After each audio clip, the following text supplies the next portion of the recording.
Okay, welcome back to this video on mastering Excel eSports. So this is a series where I'm going through all the fundamentals of Excel and then specific game types that come up in eSports cases. And today is going to be all about dates. So we're in this data section, we've covered text and numbers, and dates does not come up as often in eSports, but it comes up a lot in real life, especially for financial modeling, where you'll model over time like a forecast or whatever else it might be. So let's get into it. So first, let's talk about some fundamentals here. So let's just spill some numbers out. So we have a sequence here of 1 to 100. So all dates are, under the hood of Excel, are numbers. So I could just change the format here to a date, and you'll see it changes to a date. So let's change all of those to a date. And let's put the original numbers next to them. So if I just said, does this equal this, it's going to give me a true. These two things are exactly the same. It's only kind of the display of how it shows looks like a date. Really, it's a number 1. And the good thing about this is if we were to do, maybe let's start down here. If we were to do number 9 minus number 4, we get a 5. If we were to do this minus this, we still get a 5, because of course we're just doing 9 minus 4, but it looks like a date. So it's really good that dates are like this in Excel. You'll notice the date 1 is 1st of the 1st, 1900. What happens if we go back to 0 minus 1? Well, what you'll see is we get kind of an error. This day 0 is 0 of January 1900. That doesn't make sense. And then this just is not anything. It's just a big error. So we can't do negative dates, which also means we can't do stuff with dates before 1st of January 1900. So I'll show you how to get around that later. But for now, we're just on the fundamentals. So let's spill today's date, 7th of the 12th, 25. And then let's pick another date, let's say Christmas, so 25 of the 12th, 25. And let's say how many days is it till Christmas? So that minus that is going to be 18 days until Christmas. So now we know what date formats look like, they're just numbers. Let's figure out how to retrieve a date. So the easiest way is just to type a date. So I could say 7/12/25, that's today's date. Excel is smart enough to recognize I'm trying to type a date. Sometimes I might not want a date there, in which case I could just change the format back to this. But most of the time, that's going to be the easiest way to type it. So another way to define a date is to say equals date, and then we can specify the year, so 2025, the month, 12, the day, 7. So sometimes that's a good way if you have a date that's written in a long form or in a text string somewhere and you just want to quickly rip it out into actual date format, you can wrap things in date. So now let's go the other way and think about what information can we rip out of this date. So the first is the day, and that's going to be day of this. So it's going to be day number 7. And let's do +1 to that so we can see some other dates. So this is going to give you the day in the month. We could also do the month, and as you'd expect, that is as simple as doing month of a date. And we can also do year, so equals year of a date. Now what about if you wanted to pull out what weekday this is? So you can say weekday of this, and the return type you can specify that 1 indicates a Sunday, and so on and so on. So I like to use this 2 here, so it's 1 is a Monday through to 7, which is a Sunday. So I can see this is a 7, so it's a Sunday, so on and so on. Now there are many other ways I could kind of view this data by. So what do I mean by that? Well, first of all, what if I wanted to see this weekday as a actual piece of text, Monday through to Sunday? Well, there's a couple of ways. I could label all of these up in 1 to 7 and list the dates out and do an XLOOKUP or something. Or a bit easier is to say text of this is my item and my format is going to be DDDD. So that's the longest form of a day. So that is an easy way to pull out the actual name of the day. So to pull out in specific formats, here's kind of your letters to do so. So you have different abbreviations of day, month, and year. So if I say equals text, and let's just pick this date here and pull out all these things at the same time, we can do it in an array. The single D is just going to pull out a single digit. You might think, what if we were on a double digit day, so like the 11th down here? Well, a single D will still pull out the full 11, so it's not confusing. Months will be written like this, so you can pull out a full month, and then years here. So if we change this date to something like the 3rd month, and let's pull it to 2005, you'll see that we get those abbreviations there. So for days and months, you can see we do have all 4 of those kind of ways to write it. With year, there's only really 2. So that's how to pull out information from dates. Now let's talk about some common date calculations. Okay, so let's talk about some of these date calculations. I've picked some random dates here, today, and then 28th of February 2000. I think that was a leap year, and then a year that's not a leap year. So here's some calculations you might want to do. First, you might want to add a day. So equals this plus 1. So you just add the number of however many days you want, because we know that dates are numbers. So you can see here we get this leap year, but in the next year's February, we don't get a leap year. So Excel will know where those are. So days are very easy, minusing days are very easy. Now adding a month is a little bit trickier, because some months have 30 days, some have 31, some have 28, or maybe 29.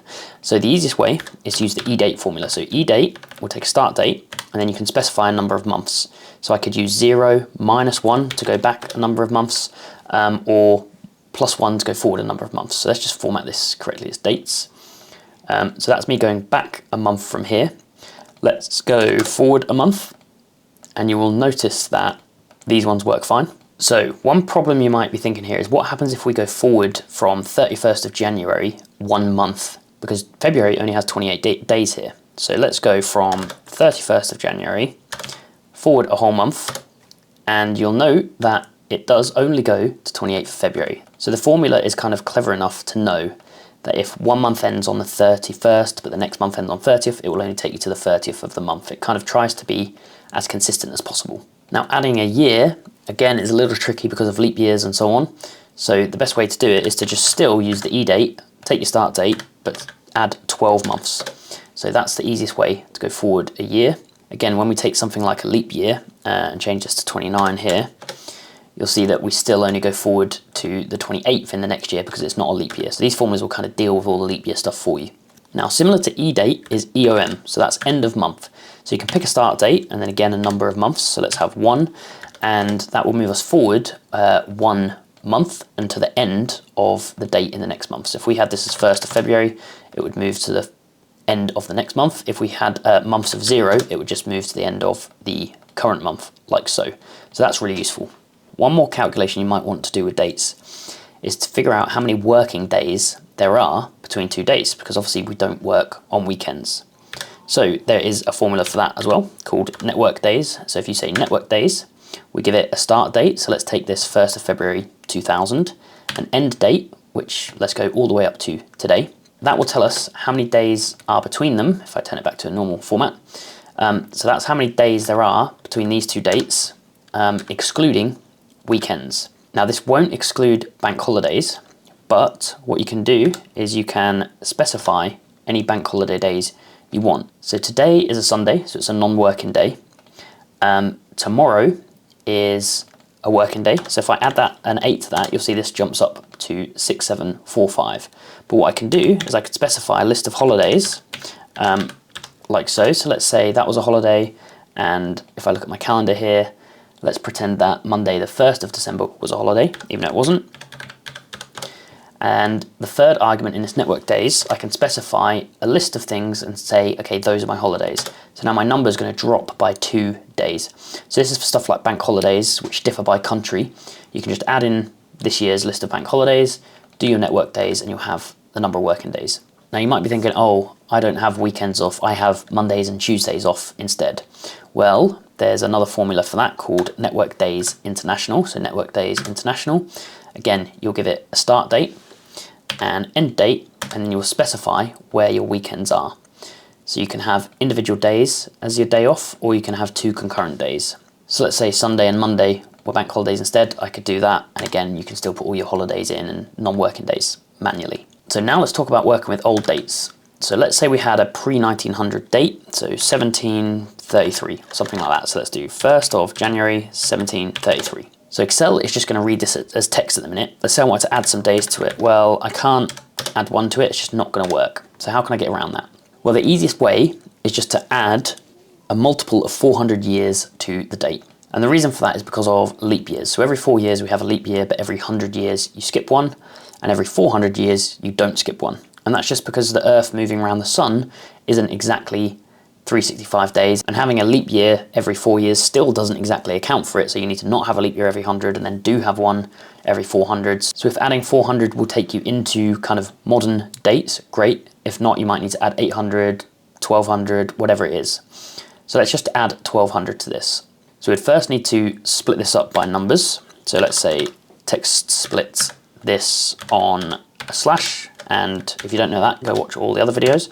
That's just going to extract all of the numbers, and then I could do something like date of this plus, let's do 1200. My month can be this month and my day can be this day. And what you'll see is we get a date in the future. So now that we have a workable date format, we can add whatever number of days to it and it will work just fine. But we need to reverse all the years we added. So we then need to minus off 1,200 years from this. Now there's a number of ways to do that. It's a bit fiddly and manual, but what we could do is make sure it's consistent by keeping it in the format with 2 letters for the month and 2 letters for the day. So we can say text of that, and we can do day, day, slash month, month, slash year, year, year, year. So that's going to keep it in that consistent format. So we could then say left of this 6, that will give us the first bit, and right of this 4 minus 1, 200. So that's kind of one way to do it. It's a bit messy, but we've added 10 days to this date now with that method. So before we finish this video up, let's have a look at an example of a case that uses lots of dates and the kind of questions that you'll get. So what day is the day number for the given month? Again, so we said day of this. Oh, one more thing I forgot to mention is sometimes if you said like e-date of this and we want 10 months on, that will give us a value. But if we give it an array like this, it will give us an error. So some of these date formulas are kind of old and are not dynamic array friendly. It's because it's reading this as an array instead of a range. If you put a plus in front of it, it will know it's a range and then it will work. So it's a little trick. It's very hard to know when that's the case, but if your date formulas don't work in arrays, try putting a plus in front of them and then they probably will. Then we have stuff like how many days are still left in the month after the given days. So for that, remember we can get to the end of month by taking the date and doing 0 months. So that will give us the end of the month. And then we could just minus off the day it is there. So yeah, when you know your way around these dates, it's not too tricky. How many days till the end of the month? Take the end of the month minus that day, so on and so on. And then the final tricky thing about dates is sometimes it's hard to know when you're calculating the difference between 2 dates whether you're getting the right number. Sometimes you'll be off by 1. And there's a good example in this case. So the idea is that you are on vacation from the start of the year in 2024 up to this date. So let's just list the start of the year, 1st of the 1st, 24, at least the start of the year for this case. And then let's do this day minus that day. So that's saying we're on holiday for 6 days. So 1st of January, 2nd, 3rd, 4th, 5th, 6th, and then back to work on the 7th. However, if the question said the 7th is your last day on holiday, then obviously the answer would be 7. So you would need to add 1 to include this vacation end date. So that can catch you off sometimes. The easiest way to think about it, I find, is to just do an example with only 1 day. So let's say this, if I wanted to do it in this case, my 1 day would be 1st of the 1st, 2024. So we're saying there's 0 days holiday there. If the vacation includes the end date, I can see, okay, that's 0. I know I must have 1 day there, so I can plus 1. And I can apply that formula to everything else, and it will work just fine. So that's it for dates. Next video is going to be on times. It's going to be quite similar to this one, so we'll see you next time.